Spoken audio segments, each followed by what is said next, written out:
Hello and welcome. My name is Alan, and we are back with more Bhagavad Gita on this rainy day here. Been raining on and off all day, and it's pouring a rain right now, but yeah. We'll get into chapter 11 here. We're winding the book down, so let's jump into this.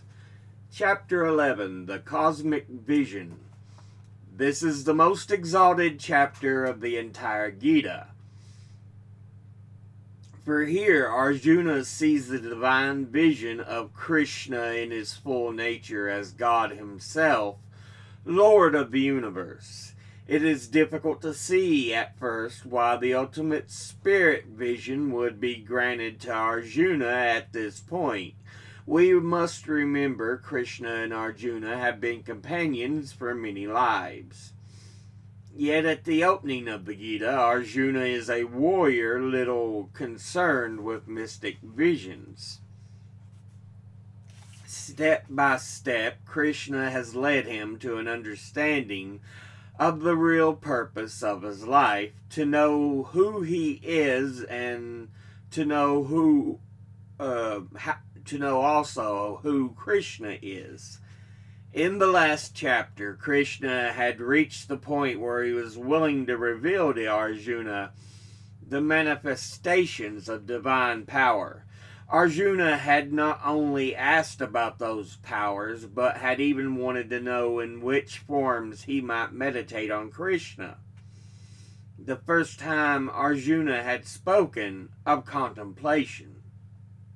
Now, in chapter 11, Arjuna asks to see Krishna as he really is. His desire is granted, and in essence, the rest of the chapter describes Arjuna's samadhi. Samadhi is a word used by Patanjali in his classic work, the Yoga Sutras, to describe the final stage in meditation, in which the mind is completely concentrated and a superconscious mode of knowing comes into play. Patanjali speaks of many different kinds of samadhi, but for practical purposes we may speak of two: savikalpa and nirvikalpa. Arjuna's visions begin with savikalpa samadhi, in which he sees God in a personal manifestation. Then, as he passes into nirvikalpa samadhi, Arjuna sees all forms disappearing into God, until only a supernatural fire consuming the entire phenomenal world is left.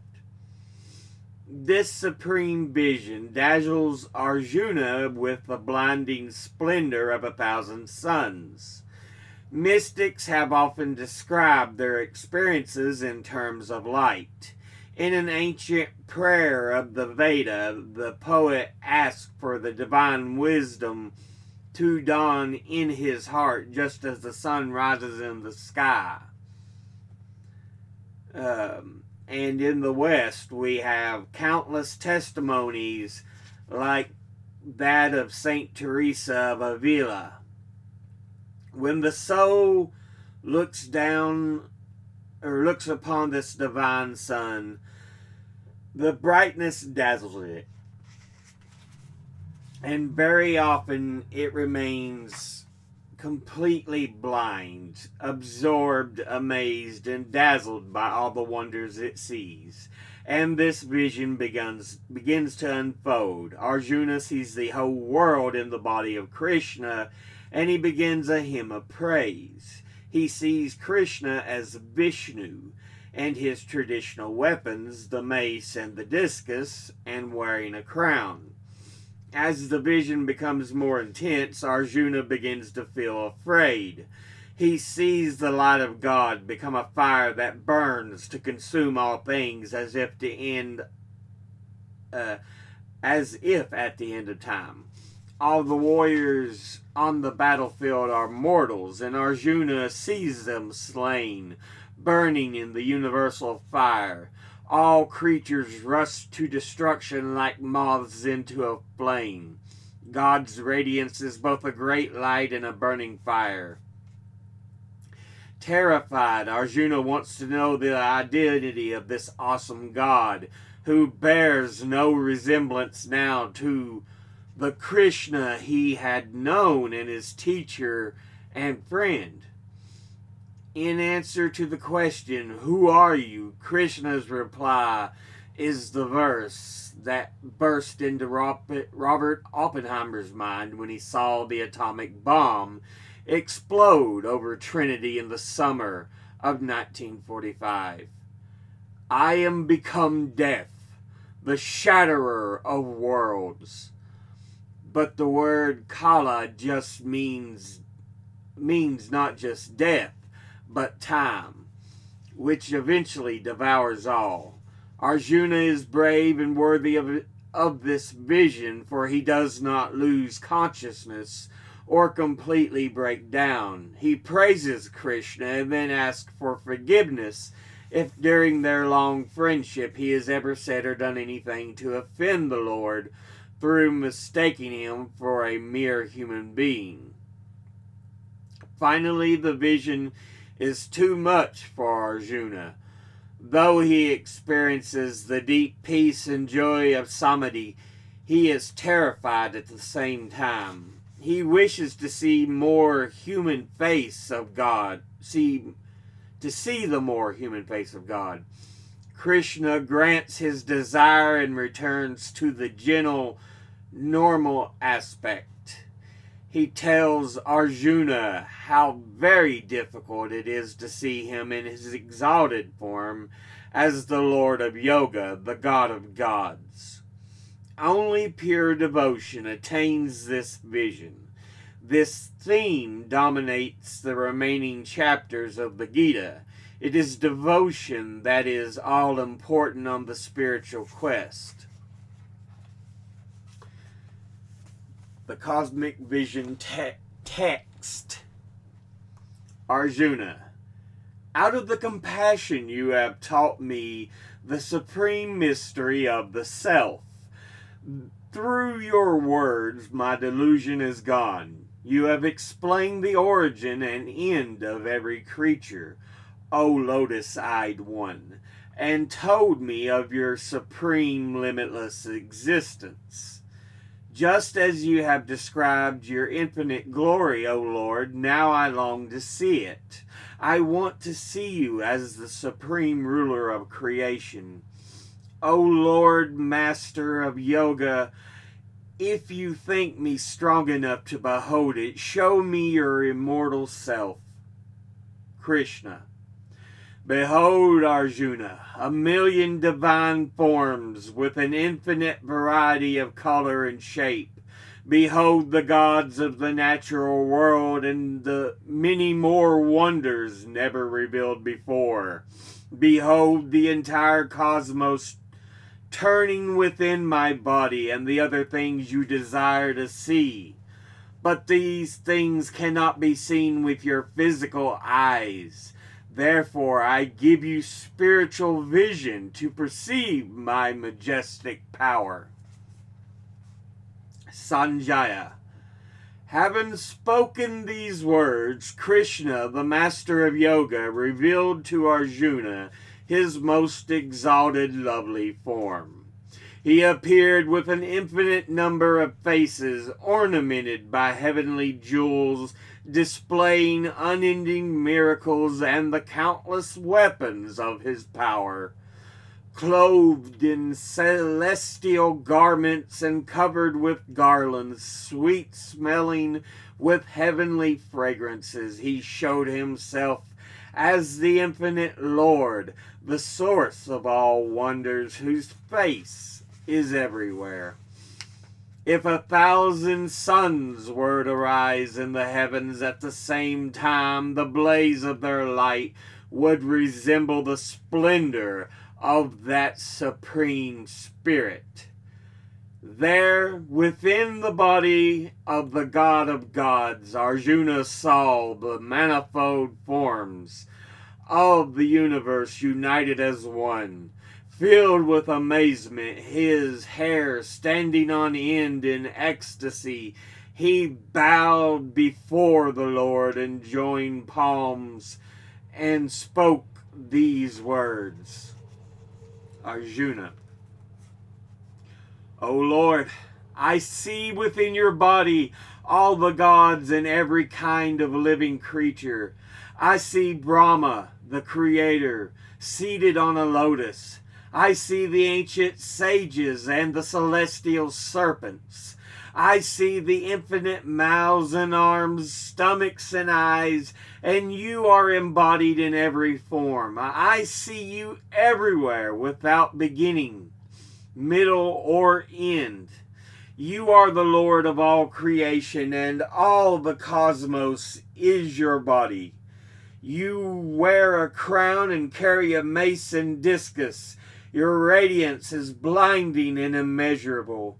I see you, who are so difficult to behold, shining like a fiery sun, blazing in every direction. You are the supreme, changeless reality and the one thing to be known. You are the refuge of all creation, the immortal spirit, the eternal guardian of eternal Dharma. You are without beginning, middle, or end. You touch everything with your infinite power. The sun and moon are your eyes, and your mouth is fire. Your radiance warms the cosmos. O Lord, your presence fills the heavens and the earth and reaches in every direction. I see the three worlds trembling before this vision of your wonderful and terrible form. The gods enter your being, some calling out and greeting you in fear. Great saints sing your glory, praying, may all be well. The multitudes of gods, demigods, and demons are all overwhelmed by the sight of you. O mighty Lord, at the sight of your myriad eyes and mouths, arms and legs, stomachs and fearful teeth, I and the entire universe shake in terror. O Vishnu, I can see your eyes shining. With open mouth you glitter in an array of colors, and your body touches the sky. I look at you and my heart trembles. I have lost all courage and all peace of mind. When I see your mouths and your fearful teeth, mouths burning like the fires at the end of time, I forget where I am, and I have no place to go. O Lord, you are the support of the universe. Have mercy on me. I see all the sons of Dhritarashtra. I see Bhishma, Drona, and Karna. I see our warriors and all the kings who are here to fight. All are rushing into your awful jaws. I see some of them crushed by your teeth. As rivers flow into oceans, all the warriors of this world are passing into your fiery jaws. All creatures rush to their destruction like moths into a flame. You lap the worlds into your burning mouths and swallow them, filled with your terrible radiance. O Vishnu, the whole of creation bursts into flames. Tell me who you are, O Lord of terrible form.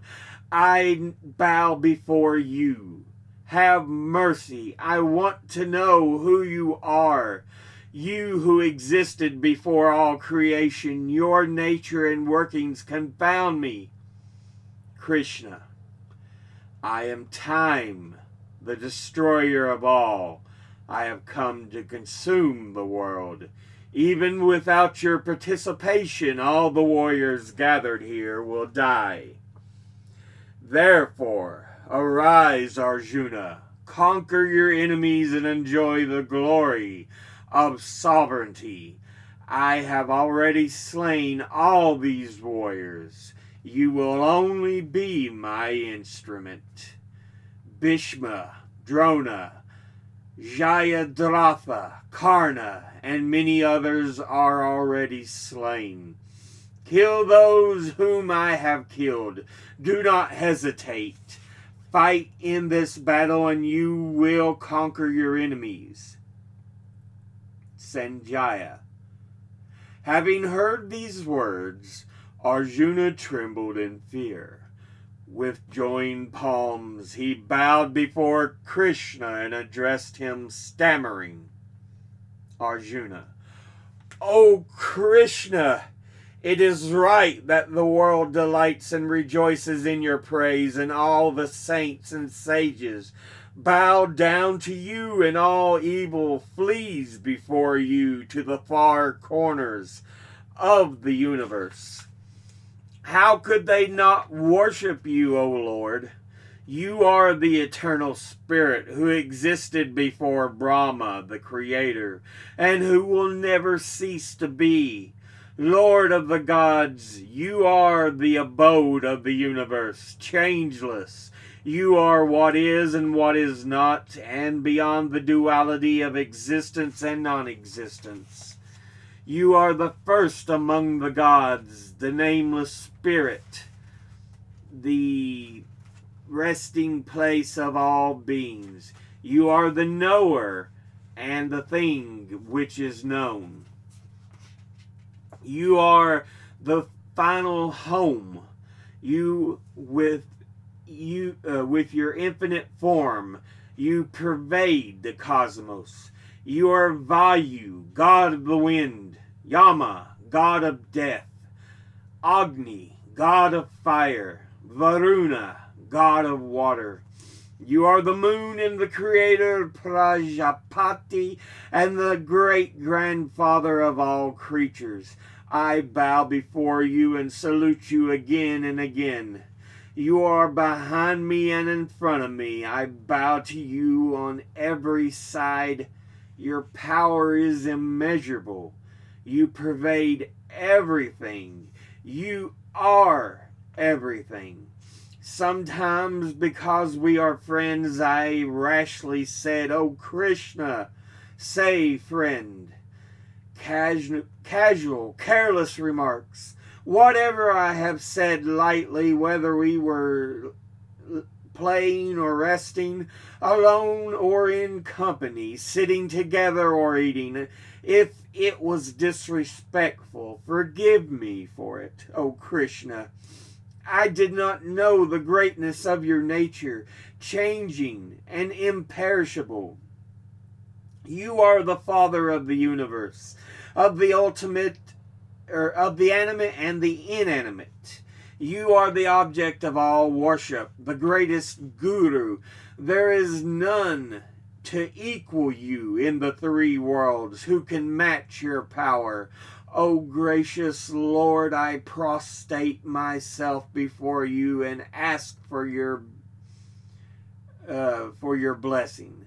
As a father forgives his son, or a friend or a lover his beloved, so should you forgive me. I rejoice in seeing you in all that you have never been seen before. Yet I am filled with fear by this vision of you as the abode of the universe. Please let me see you again as the shining God of gods. Though you are the embodiment of all creation, let me see you again not with 1,000 arms, but with 4, carrying the mace and discus and wearing a crown. Krishna. Arjuna. Through my grace you have been united with me and received this vision of my radiant universal form, without beginning or end, which no one else has ever seen. not by knowledge of the Vedas, nor sacrifice, nor charity, nor rituals, nor even by severe asceticism, has any other mortal seen what you have seen, O heroic Arjuna. Do not be troubled. Do not fear my terrible form. Let your heart be satisfied and your fears dispelled in looking at me as I was before. Sanjaya. Having spoken these words, the Lord once again assumed the gentle form of Krishna and consoled his devotee who had been so afraid. Arjuna. O Krishna, now that I have seen your gentle human form, my mind is again composed and returned to normal. Krishna. It is extremely difficult to obtain the vision you have had. Even the gods long always to see me in this aspect.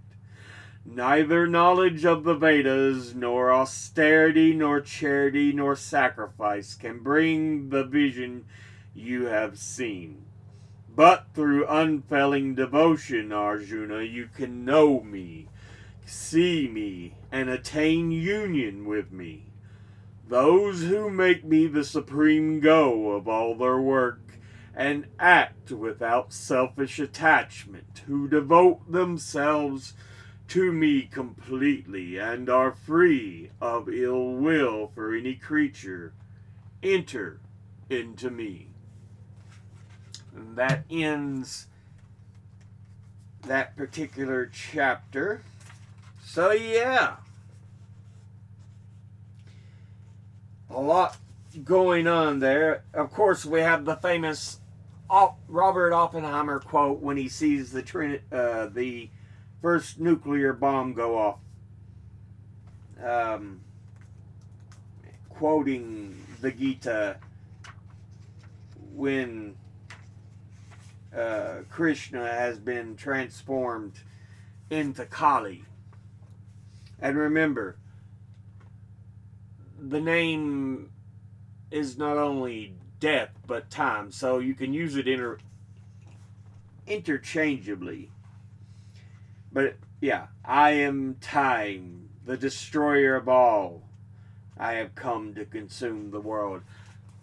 The one I often hear, I have become death, destroyer of worlds. So yeah.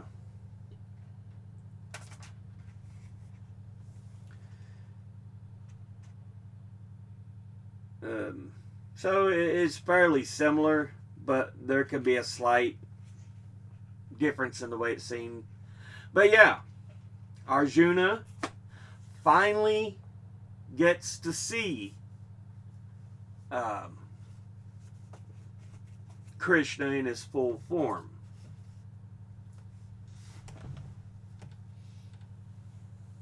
And yeah, it's one of these things he's like,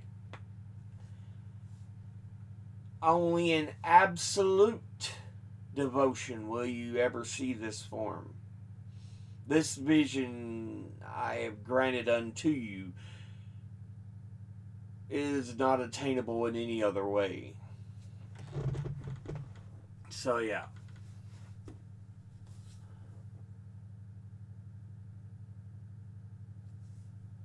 And yeah, it just trying to take in all that he has seen there. It's yeah. It gets a little difficult, to say the least, for Arjuna. It's like he sees so much devastation and destruction,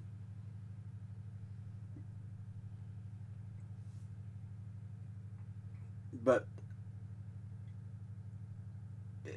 all creation at the same time. And it's one of those moments of everything at once.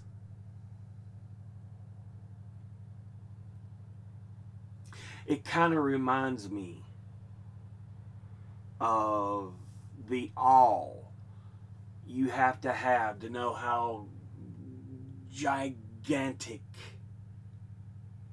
all of reality may be. Because in our universe,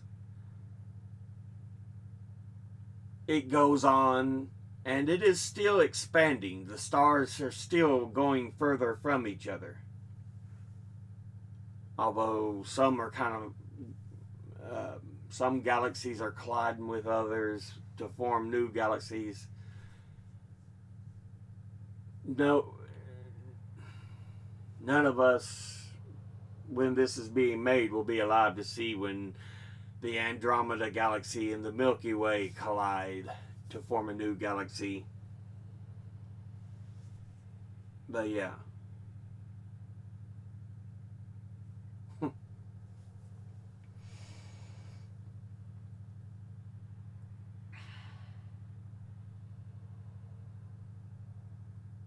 And it makes you realize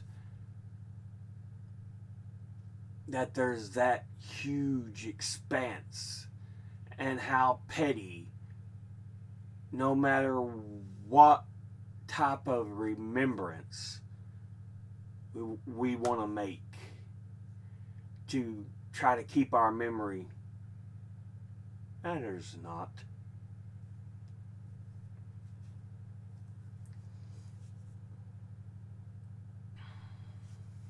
In the end, the best thing you can do is make now, and especially the future, better for others. So yeah. I can't remember where the saying's from, but it's like great men never get to sit under the trees they will have planted.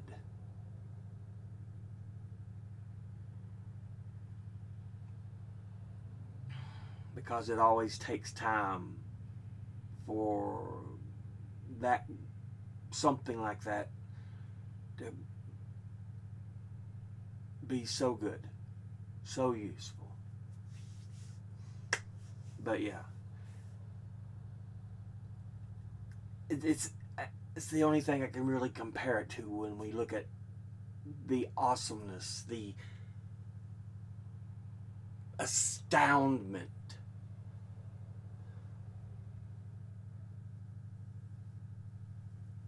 the bewilderment that poor Arjuna must be feeling when he sees all this. It's like anything and everything all at once.